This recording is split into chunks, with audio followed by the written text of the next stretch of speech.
him off for his constant gardener. Now, this is a viewer questions episode, which I usually... What?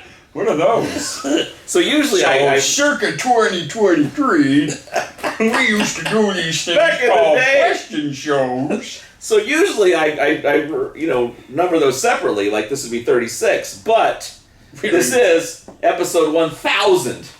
This is the 1000th YouTube uploaded episode of the OCGFAM show. It's episode 1000. There was some fudgery. We've taken some episodes out. We skipped a few things with the season thing. So it's kind of episode 1000.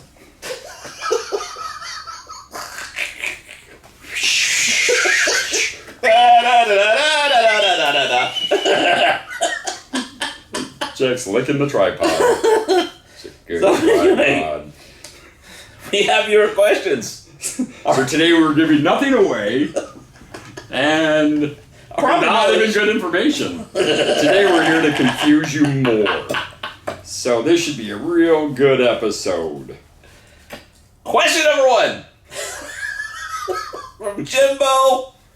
And some letters and numbers. Thanks for the video. Would you recommend using 3-gallon pots with clones? I'm using 7-gallon out of veg a little longer, but thinking I'm going smaller with more plants. So is he putting a little tiny, a little bebop into a 3-gallon pot or a 7-gallon pot? Well, or is he putting this guy, the one like a start? Probably more of a start clone. I got you. Tiny seedling. Like the thing when you go get your tomato starts at the garden store. It's that size. It's like it's a fully developed small plant. It's a teenager. Yeah, it's probably well rooted, just ready to go find a home. So what's the advantage of the 3-gallon over having a 7-gallon where you can leave it in the same pot longer? Is it just a philosophy thing, or what is the philosophy? I've done it all ways where you put 16 plants under a light, 1 plant under a light, 3 plants under 2 lights. It's a labor thing, in my opinion. Personally, I think guys who want to turn and burn, they like putting more plants under. You so can get more. Flip them flat. Okay. They're only growing tops. If you grow 30 tops of 3 gallons under a light, and you got like 16 under there, or you put everything into a 45-gallon pot and put it into 1 pot per light, and grow a bigger canopy. I've seen very similar yields both ways. So it's like. It's whatever makes the most sense as far as your real estate. Yeah, and your labor, your time, your enjoyment in the garden, what you get out of the garden, and how gardening is for you. But if you like watering more things, I've never gotten to a point where having more plants under a light has yielded more flower, but it has yielded more work. But I've also enjoyed gardening, so I know that those days I get to go in, I get to inspect more plants, I get to enjoy what those plants are doing. But if I'm into a season of my life where I'm like not so interested in spending 2 hours a night watering, I'm going to grow 1 plant per light, go in there, give it 5 gallons of food water, and it runs autopilot for a day or two, and then I come back and my yields don't go extremely bigger or lower. How many stalks you have does not matter how much canopy you have. It's the light and the nutrients and the inputs. His farm and you look at his tops. There's 40 tops on a plant, or I can grow 41-gallon pots and get 40 tops on 40 plants, but then I have to run the risk of drying out plants over. You're not really ever going to overwater a 1-gallon or a 3-gallon pot, but it's just a different style, to me, this question really falls down. If you asked 100 growers, you're going to get 100 different variants, and there's no right, there's no wrong. It really comes down to your garden practices, and what you get out of that garden. So I think, starting at a 3, transplanting to a 7, if that was more of the question. Yeah. I like staging them up because I like my plants to, when I put a small plant in a big pot, most of us tend to overwater that big pot before that small plant can actually access it. Actually drink that water, and so it just kind of sits. Yeah. So 3-gallon and 1-gallon pots allow your plant to really grow into it. They really consume the moisture. You don't have the big risk of overwatering, and it allows you to step up transplanting more frequently. So it really is just a style, labor. It's a hard question to answer because there's really no right answer. And you could ask this, and I'm sure people in the comments will all tell you their opinion. But it's their opinion. What works for you? I've seen incredible farms with just stacked canopies of just pots on the ground, touching all the way down the line, to you got 10 plants in this 9-light room. That's crazy. And they're just like, well, I want to do canopies. So it all comes down to your canopy. Okay, good answer. It was. I liked it. Tallywhacker. What's the Tallywhacker business? I run dry amendments, but I supplement Kraken and silica. How much calcium is in Kraken? Is there any? Shouldn't. Well, I mean, if there is, it's not what it's measuring. No, it's for the chitinase, it's for the enzyme, it's for the shell that we're breaking down. So it's really it helps your cells of your plant get stronger, but the calcium load is minimal to none. Our product line isn't for that. I mean, that product isn't to add to the calcium in our product line. So, I mean, wouldn't you, if you were running dry amendments, wouldn't you use some Herc and just... Personally, yeah, that would be where you would see some help to what you're doing. Even Persephone or Demeters or something that's actually calcium, but yeah.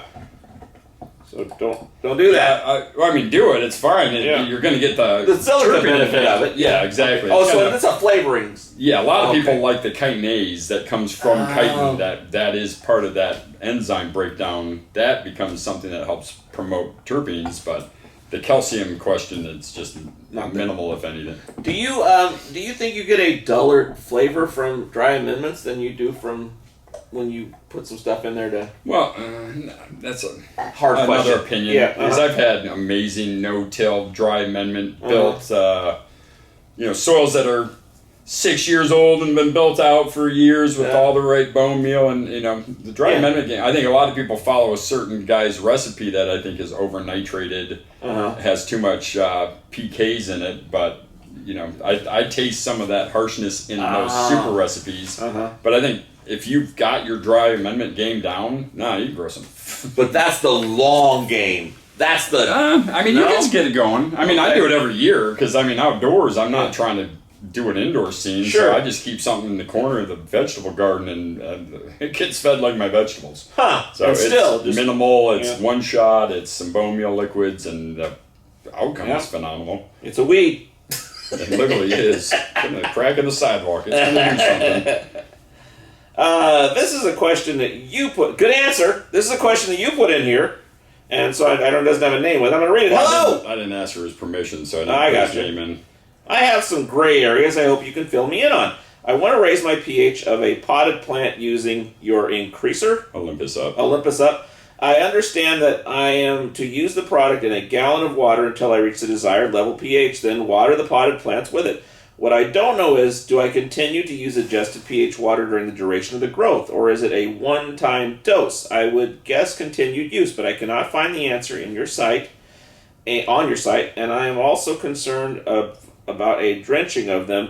Would rather a normal watering. What would you'd rather water more? Would rather normal watering them. Just trying to fix his pH all the time with Olympus Up water.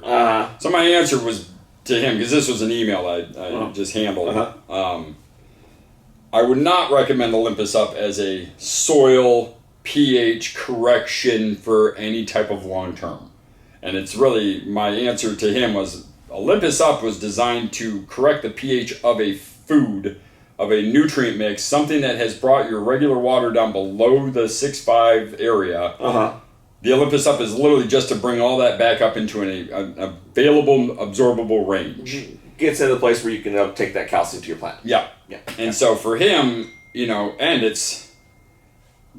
it'd be more expensive because you're doing it every time, and all you're doing is just pHing the water, so you're getting the plant to react, but the soil's not going to fix itself because all that pH adjustment, it is soluble, so every time you water regularly, it's going to let that drain away and leach out. So, I would say Chimera would be your best bet. Sure. But not everybody has access to Chimera unless you go on the OCG show or website. OCGFAM.com. They're there.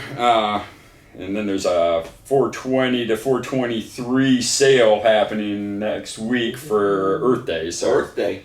Go up there, sign up for their newsletter, and they'll send you that coupon code for that. But so what I would recommend is the Chimera, because it is calcium calcite. It's bicarbonate calcium from limestone. We put a little bit of dolomite lime in there, and I'm not a big fan of dolomitic or gypsum limes or calcium forms because of their carrier. Dolomite is a calcium magnesium, and gypsum is a calcium sulfate. And both of those are super fast acting. They raise the pH quickly, but then they dissolve rapidly, and the calcium dissipates and disappears off. And the magnesium and the sulfates stick around throughout the entire cycle, and your plants keep accessing those. So then you get this bitter fruit. You get, there are benefits of sulfur in the soil, but when you get that much to correct a pH issue, that sulfate in there becomes very strong, and that sulfate's what a lot of people are tasting in harsh flour. So we don't like gypsum ourselves. A lot of people promote it in their super soil recipes, but if you have bitter, harsh, on the problem, it's your gypsum that's doing it to you. So I recommend, if you can't do Chimera, get just calcium limestone bicarbonate. Okay. Or calcium carbonate, sorry, because once you put it in the soil, it sits in there as a carbonate, calcium carbonate limestone. And as your water that's not great is going over your soil and over that calcium carbonate, it's converting that with acids to become a bicarbonate, and that's what your plant's accessing. So for him, the cheapest way, limestone, throw it in the soil. It's going to buffer the entire cycle because it's only being reduced in your soil by the water you use. Okay. And the plants aren't going to sit there and see this flux of, well, I'm 5.5 today, 6.7 today, 5.5 today, 6. Because you start doing this in your soil all the time, then everything that lives there is going to die off because it doesn't like these huge pH swings every other day when you're feeding and watering and feeding and watering. So, best choice, get your Chimera from OCGFAM.com. If you had to do the other, would you go to the farm store, or what do you do? Yeah, any agriculture, any garden center. But go in there and look on the back. If it says magnesium oxide, that's a dolomitic lime. They'll say calcium lime, but it'll say magnesium oxide on the back. Avoid that one because it's just that. It jacks it up super fast, but then it dissipates, and then the magnesium's left behind. So you can't help but have this up and down. Yeah. You'll never get it just right. No. In Chimera, we put in so if out of all the calcium, this is 100% of the calcium that we add, 85% of it is calcium carbonate from limestone. 15% of that is dolomitic lime.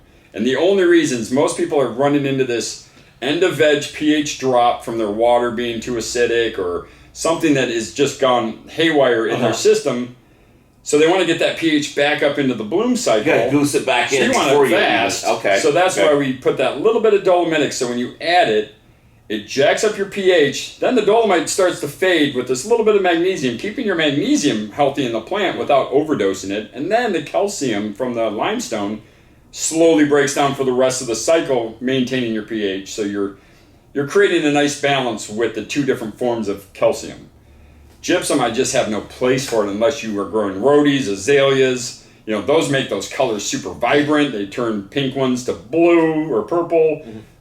That's a great product for landscaping and doing your flower gardens, but I think a lot of people over-apply it, and then they complain about their terpenes it looks great, everything's healthy, but the flavor that you pull off of it is really harsh and gives you that bitter throat. So I think there's even a question coming up about that. Okay.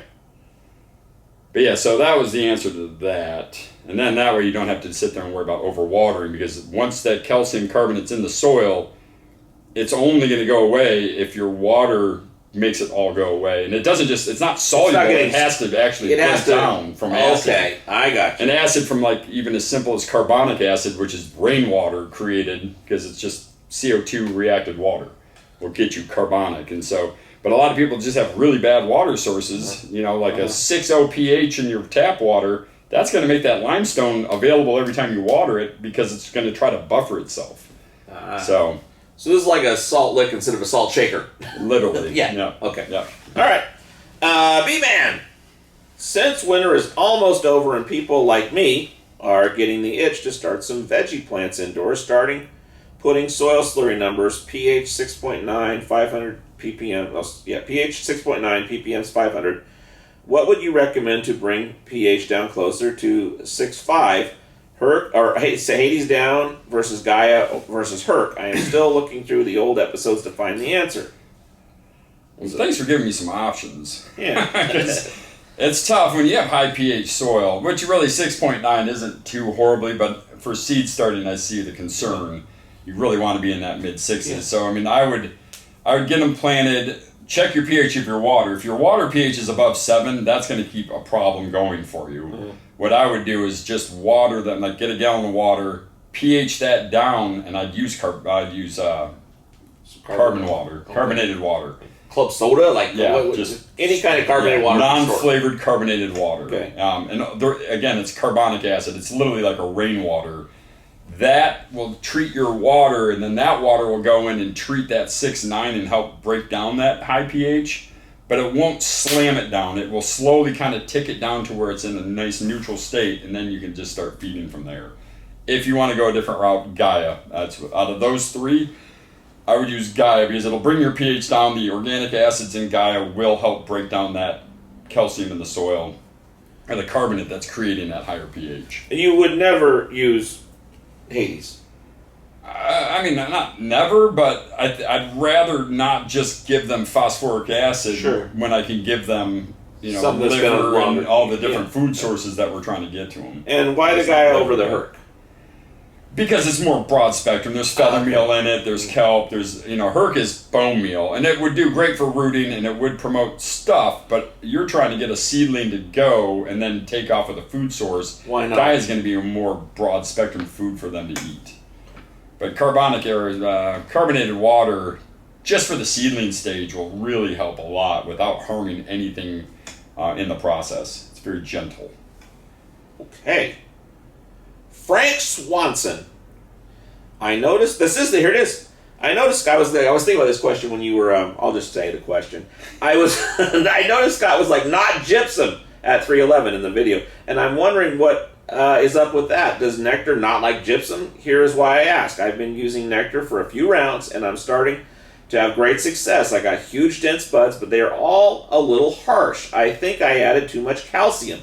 I added in some gypsum, calcium 96, I think. Or gypsum and calcium. So calcium 96 is also microna. It's a very soluble calcium carbonate powder. It's very intense. It's what we use to make desalinate our core fiber. It's what I add into Chimera. I add it into One Shot. It's a great calcium carbonate powder. But go ahead. Okay. So I added. Gypsum and calcium 96. I think just too much, too late. Any issues with gypsum? I'm thinking calcium and sulfate equals good flavor. Well, because somewhere in the annals of our industry, they've said that sulfur makes a great terpene profile, and it does in a form of, if you put a little elemental sulfur, it's part of your mix, or you have magnesium sulfate or something, but it's very, very lightly applied. Yeah. There is benefits to sulfur in the soil for flavor and enhancement. And we're talking, let's go back to Chimera. Of 100% of our calcium, 15 of it's dolomitic and 85 is calcium carbonate. Well, if I was to change that to put the gypsum in there, I'd probably shrink that down to about 5% to the 95. Because still, I'm getting all the calcium that goes away fast, but then I'm left with a whole lot of sulfur. And the sulfur has benefits, but when you put in, especially anytime after week 3, that sulfur is there for months, and that will continue to leach out, and your plant will continue to absorb it, and it will make your flavors harsh. And it's a noticeable. It's like when you put too much salt in something, you cannot miss that it's too salty. It's it really hits hard. And it is. It's like I taste all the good things, but then there's this bite that's in the back of my throat. Yeah. And you will never see gypsum in any of our stuff because of this problem. Right. And it does work. You're not harming anything. The plant will grow. If you're just growing flowers for the county fair to be on the ledge where people just walk by, touch it, and go, look how pretty it is, that's a great product. But if you have to consume it, I wouldn't recommend gypsum because it's just not giving you that flavor that you're looking for. Dolomite's going to give you a better flavor even with that magnesium, but still, fractions, you don't need a lot for this plant. So, and there's so many things you could flavor with their more the better, or that you're not on such a knife edge. No, and that's it. And the downfall is there's so many super soil recipes out there that add all this stuff in, but there's never follow-up video on. And here's how great the terpenes. Here's a terpene lab. Here's how these terpenes have expressed from using all these different elements. they just show a high times picture of a gorgeous flower. It's like, yeah, that's pretty, but I mean, what's it taste and smell like? So it really comes down to it's gonna.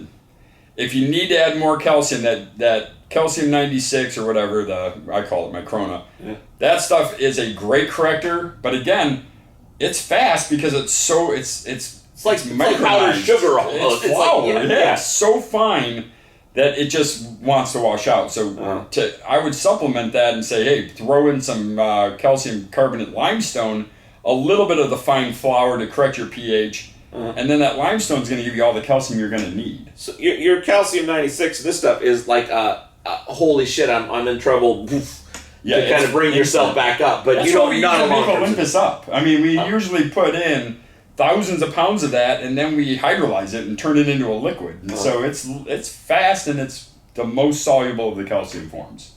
So, yeah. But the gypsum, I bet you if you do another run, replace gypsum with either more calcium carbonate or just a tiny bit of dolomite, you'll get the same end result, except for you won't have the harshness left. Okay. And if that doesn't work, then your genetics are garbage, and you probably should find a new breed. No, I'm just kidding. But you should find a different breeder. All right. Biscuits World 420. Hey, Scott. I have a question. If I grow a feminized seed and I stress it to the point where it puts out a couple of seeds, are those seeds going to be feminized also? Love the show. I don't know. I don't know. I struggle with the feminized seeds thing, period.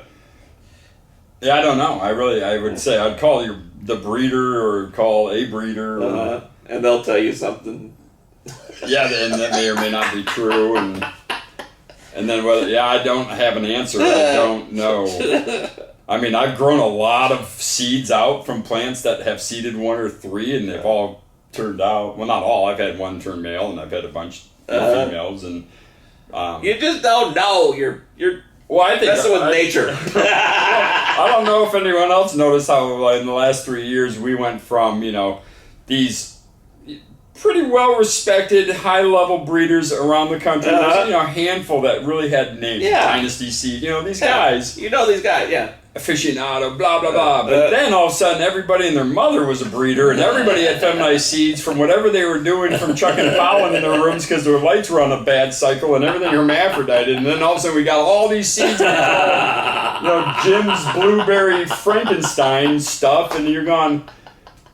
But who bred this? And the breeders I know that have been breeding for years, and this is just the breeders I know. I know there's a lot of big name breeders out there that have great products. Yeah, so I've just never met them. This is just the guys I've come across. The guys I know in Oregon that have been breeding for like 15 to 20 years have 5 genetics. You know why? Because they go back and forth until they secure all the aspects of the genetic they like, and then there's my genetic. But now in the last 5 years, we've come up with a bazillion new things.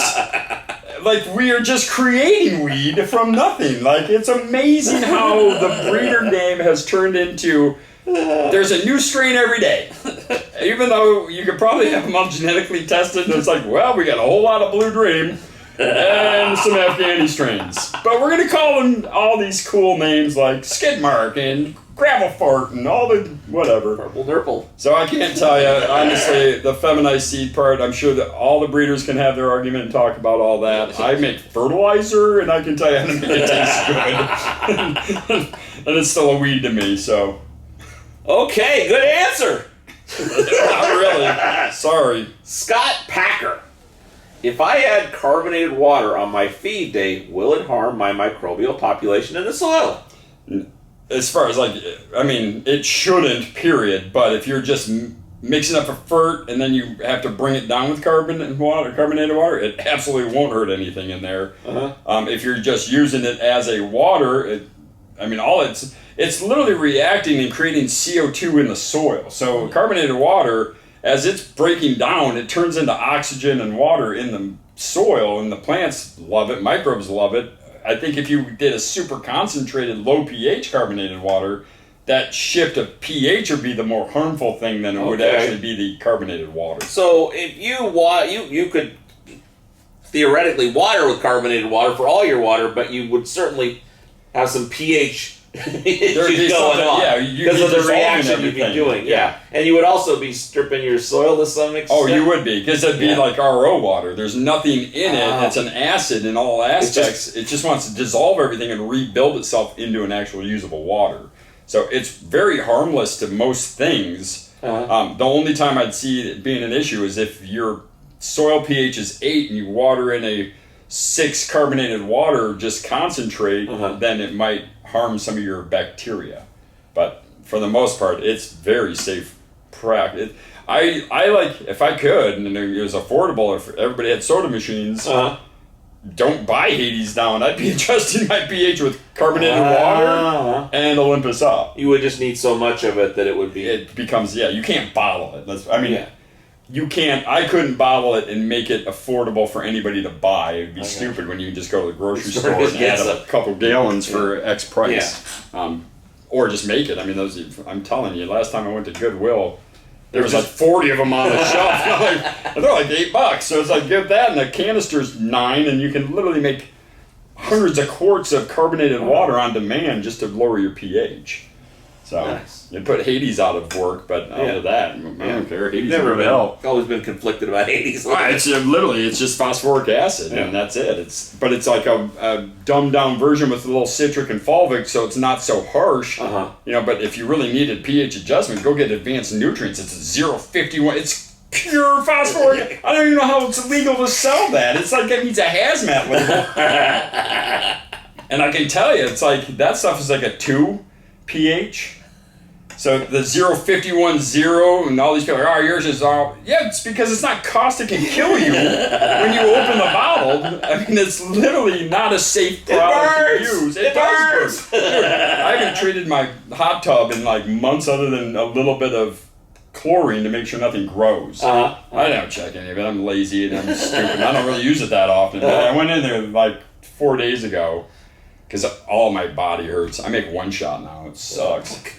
So my body hurts, and I was in there trying to get the body to stop hurting, and I get out, and I'm like, man, I'm really hot. Like, my skin is red, my body feels super hot. I come out of the bathroom, I'm like, honey.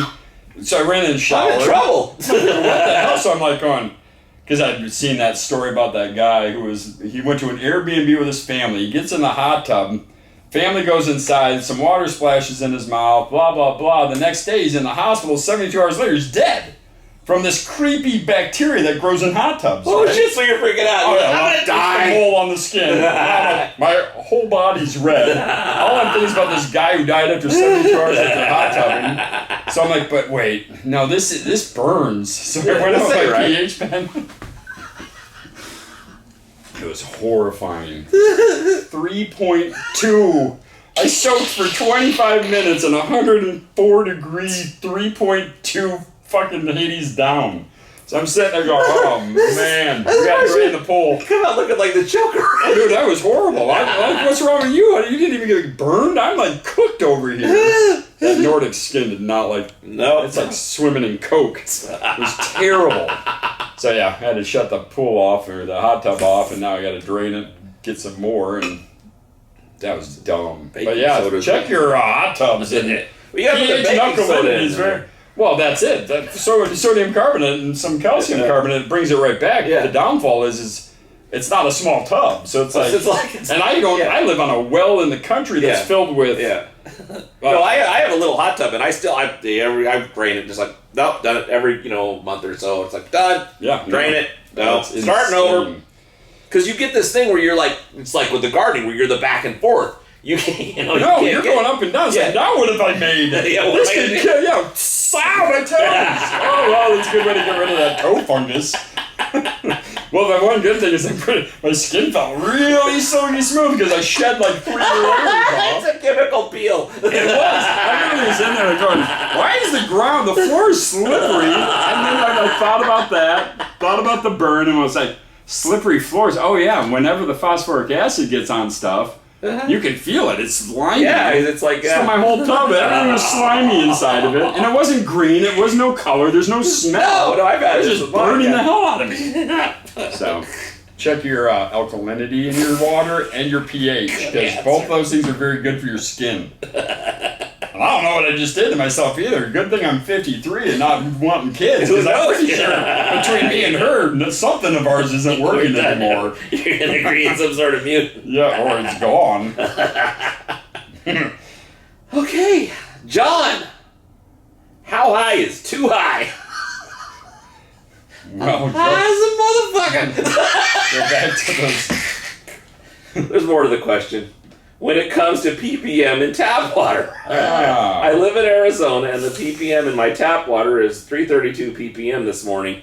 It is down from hitting a high of almost 500 ppm a week ago. The water here is so nasty, I don't drink from the faucet. And because of that, I don't grow in it either. Okay. But am I making a mistake thinking I can use the nasty water to grow with? ppm with RO water is 18 to 20, but an RO system strips the water to a point where I have to build it back up again.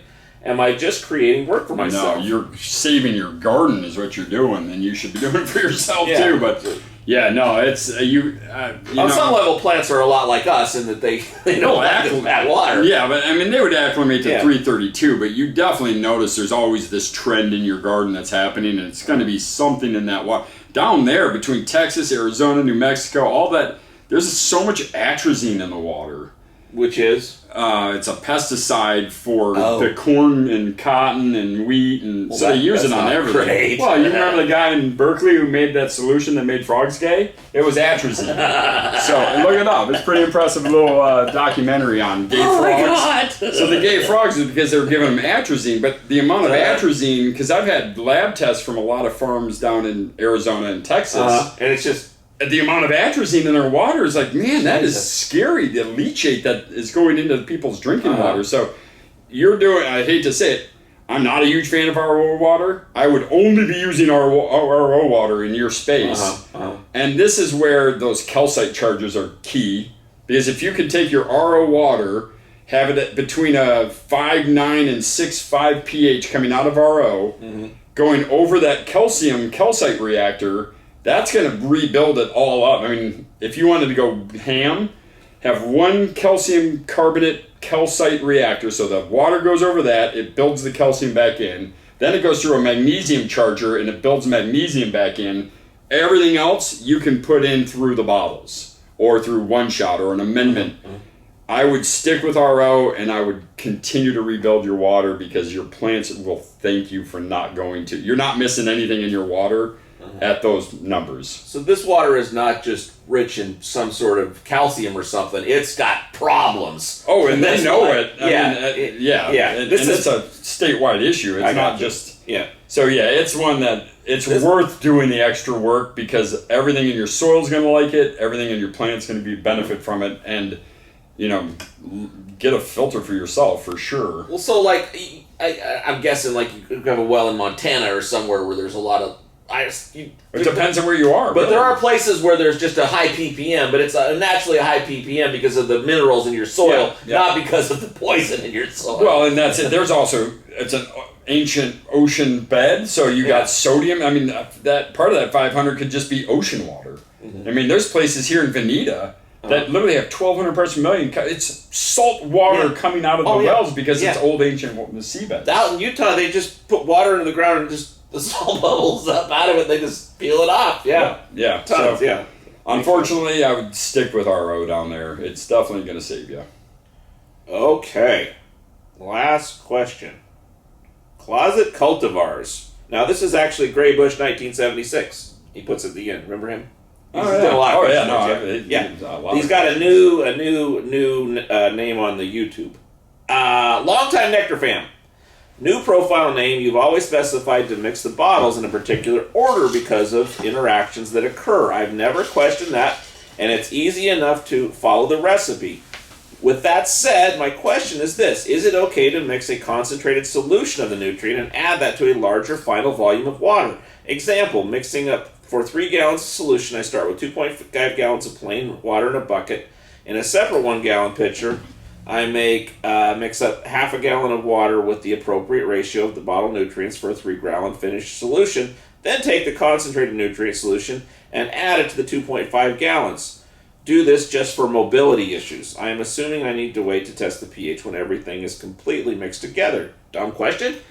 No, I mean, no. And a lot of people ask, especially outdoor growers who don't want to bring all their fertilizers out to the field to mix, so they'll mix up a concentrate and take it out there. My rule of thumb has always been, whatever my volume is, and it's a sacrifice, or you can just do the math. Yeah. If I had 15 tablespoons, you're at 4.5 ounces of material. Sure. So I try to have at least double the amount of the concentrate for it to react in the water, ideally like quadruple. So if I'm putting 5 ounces of food in, I want at least 20 ounces of water for it to react to. And then I would take that out to the bigger tank and pour it in, mix it all really well, then I'd pH it. So it's doable, but I would just try to expand your water as much as you can to mix the reaction. Give enough for it to go. Yeah, because you want it to really not react with themselves. You want it to react with elements in the water, or at least be diluted down so they're not just instantly chemically reacting in a concentrated form. Because you just pull this out of the bottle, it's out in the air, it's in the water, it's going, and it's on itself if you don't have enough water there for it to kind of... Well, and you're not taking all 7 things and going, and add. You're going, this one add, and it's mixing in, so it's reacting to water, and then you add the next one, and it's reacting to the water in the last thing, and but I see, the whole point here. You get it. I've got 5 gallons I need to feed in the room, but I don't want to mix up 5 gallons out in the kitchen and bring it in. Yeah. So I want to mix 1 gallon and then add it to 4 more.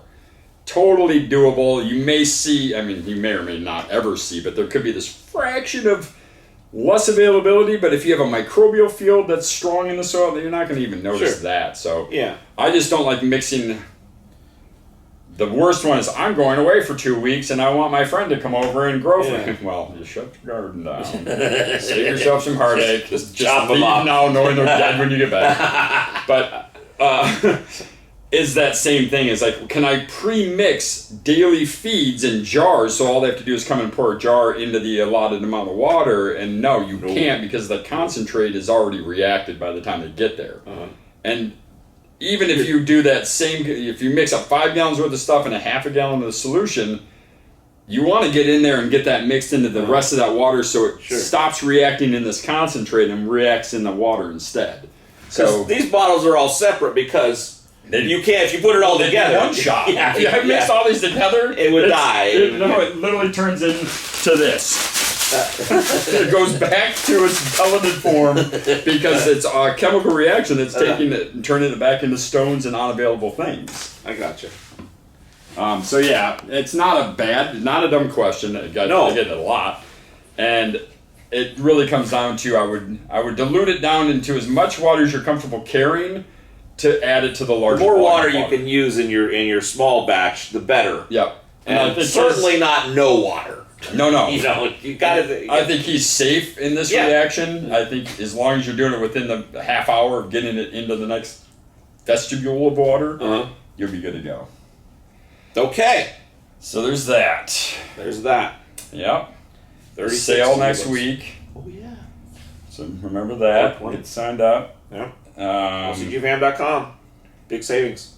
And if you watch this show, and I'll let Christopher know, because most people that don't see this show would never say this, but if you said, hey, the beer said something about something, and then give your size of shirt or something, there might be something extra in your order. It's the something about something. Something. Just say, the beard said something about something, and then Christopher will be like, Scott, what are you talking about? Something about something. And I'll be like, oh, yeah. Yeah, we're going to give some free stuff away. Yeah. So... happy to give some free stuff away, but you have to say the beard said something about something in the comment something field about something workers, it got to be something about something. If you say something about something, it's something about something. Yeah, something. And you can spell it something. Yeah, well that's what I'm saying. Or something. Yeah. If you don't want to go. You just gotta find something. S-U-P-I-N I something. don't even care how you spell it. You can even be creative and just say something about something. And then Christopher will ask me what that means, and then I'll find out what your size is, or we'll look at who you are, and then we'll throw something appropriate for you. Yeah. Hopefully. It may change. You never know. All right. That. I love you. Scott's fond of you as well. And that's the show. All right. The OCGFAM show. It's pretty good. It happens every day. It's the OCGFAM show. See you tomorrow.